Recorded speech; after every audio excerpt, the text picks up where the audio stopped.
Hola, estos últimos días habrá visto usted que hay dos expresiones que proliferan en todo el discurso político y mediático. Una son los pactos de la Moncloa y la otra es los coronabonos o la mutualización de la deuda. Y yo creo que en ambos casos se está hablando de lo mismo. Se está hablando de eludir las responsabilidades políticas. Los pactos de la Moncloa, que tuvieron un aspecto político muy saludable en el sentido de que consolidaron nuestra democracia y dieron paso a la Constitución del 78, también tuvieron un aspecto muy malo, y es que inauguraron la mayor subida de impuestos de la historia reciente de España, ¿no? Que fue la que se desató después de los pactos de la Moncloa. Notabilísima subida de impuestos. A cambio de eso, pues, se contuvo la inflación, eso es verdad. Como veis, siempre son mezcladas unas cosas con otras, pero lo que hace el pacto de la Moncloa en términos económicos es diluir la responsabilidad política de quién era el que subía los impuestos. ¿Por qué? Porque todos estaban de acuerdo, entonces todos lo subían.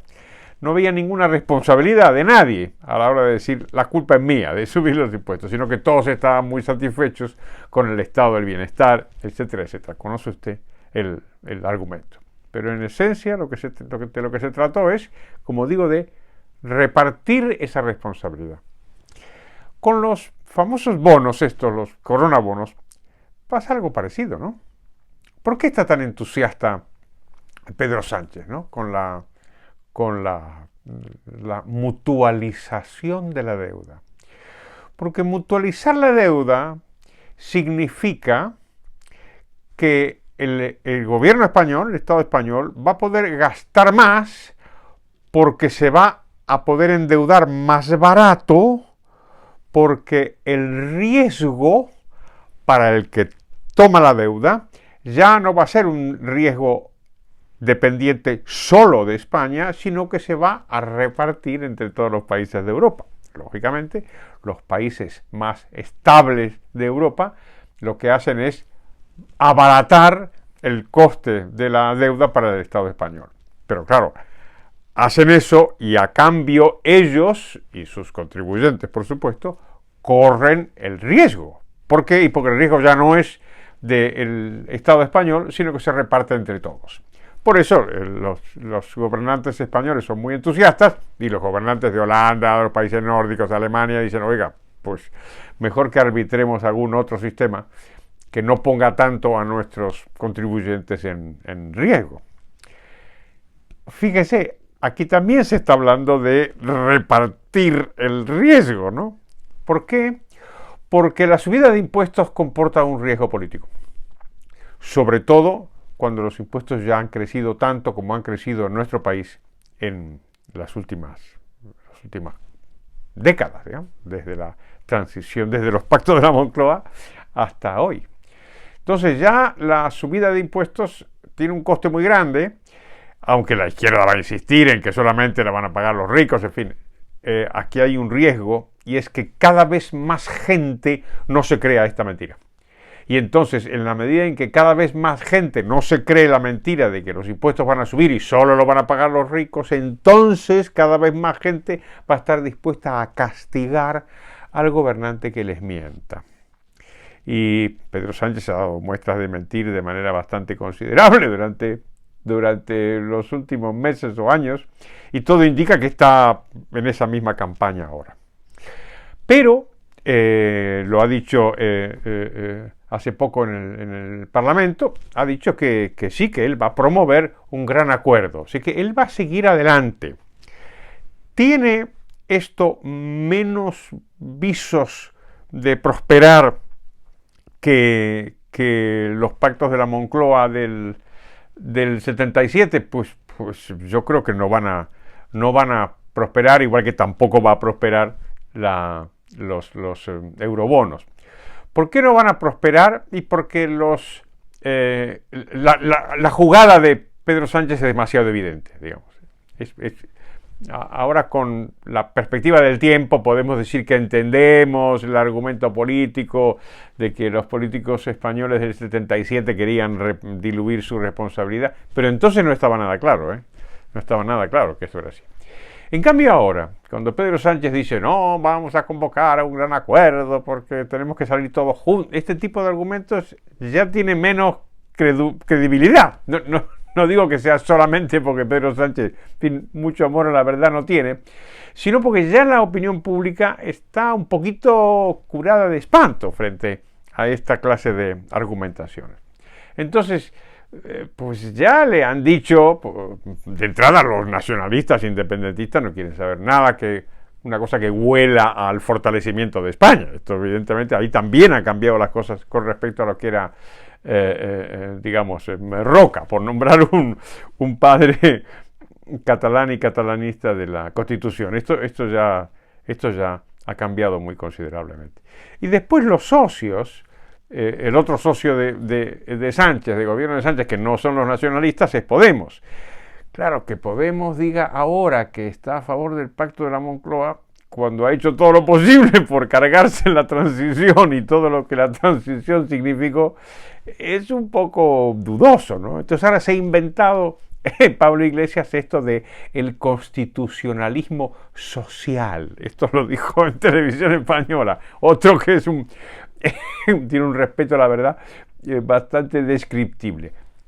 ¿A qué llama Pablo Iglesias el constitucionalismo social? En seleccionar todos los artículos de la Constitución que son antiliberales. Que los hay, ¿eh? Cuando repiten eso de que hay un artículo que dice que toda la riqueza de la nación está a disposición del interés general, ese artículo está escrito, ¿eh? Está ahí. Es verdad que junto a él hay otros que dicen que se defiende la propiedad privada, se defiende la herencia, los impuestos no pueden ser confiscatorios, todo está en la Constitución.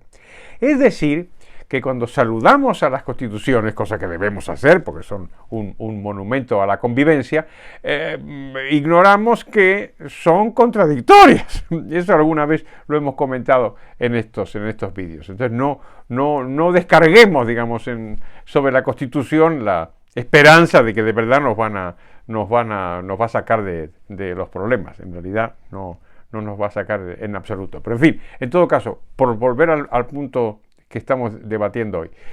Claro, si los socios de gobierno de Pedro Sánchez, los que han permitido la investidura, son los nacionalistas que odian todo lo que tenga que ver con España, y Podemos, que es la ultraizquierda que hasta hace 24 horas estaba en contra del régimen del 78 y que solamente quiere aprovechar la Constitución para expurgarla, para sacar las partes más estatistas y más antiliberales, pues no, la verdad es que resulta muy poco creíble que con esos mimbres se pueda llegar a un acuerdo. Y por el otro lado, pues los tres partidos de la derecha, Vox, Ciudadanos y el PP, yo creo que Vox y el PP claramente han dicho que no. Y Ciudadanos pues está pues en su incertidumbre característica, ¿no? Con lo cual, al día de hoy, pues esto no está claro que vaya a salir adelante. Pero, lo que sí yo veo claro es que Sánchez lo va a promover, ¿eh?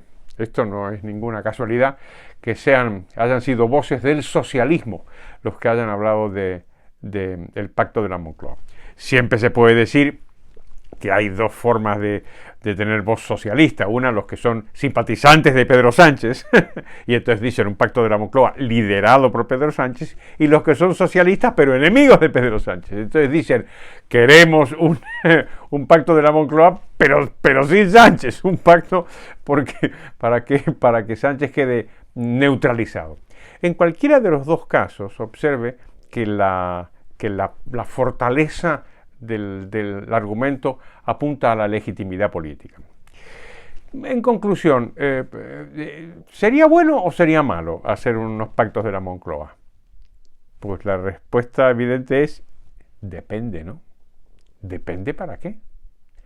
Porque claro, si de lo que se trata es hacer unos pactos de la Moncloa para centrifugar la responsabilidad de que aquí los gobernantes, los políticos no quieren bajar el gasto público, sino que lo quieren subir, y por lo tanto van a tener que subir los impuestos, saben que los impuestos no los pagan los ricos, sino el conjunto de la sociedad, y por lo tanto necesitan un pacto para centrifugar y diluir su responsabilidad política, pactar eso, pues desde luego para los ciudadanos no sería ventajoso.